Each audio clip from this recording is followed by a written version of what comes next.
أهلي العراق وحده الله يا جماعة. شو هي شنوا حرب على البحرينية، شنوا حرب على البحرينية على السوشيال ميديا.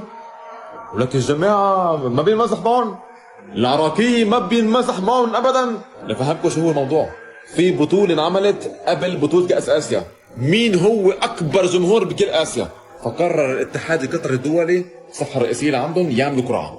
هيدي القرعة بتجمع كل المنتخبات الآسيوية لحتى يتحدوا بعض ويشوفوا مين أكبر جمهور عبر السوشيال ميديا. وقعوا المنتخب البحريني مع المنتخب العراقي، البحرين وقع مع العراق. وهون الصدمة الكبيرة صارت، انه الشعب البحريني جايب عدد لايكات اكثر من العراقيين. كيف وليش ما حدا بيعرف، مع انه الشعب البحريني كله على بعضه بيطلع مليون وشوي، جايبين عدد لايكات يعني تقريبا 60% من الشعب البحريني مصوت بهذا الشيء.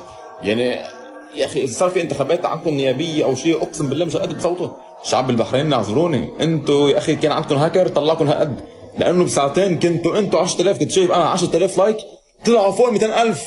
هون جن جنون عراقيه. فجأة البحرين ايضا بده يعمل هاكر ويطلع فوق 500000.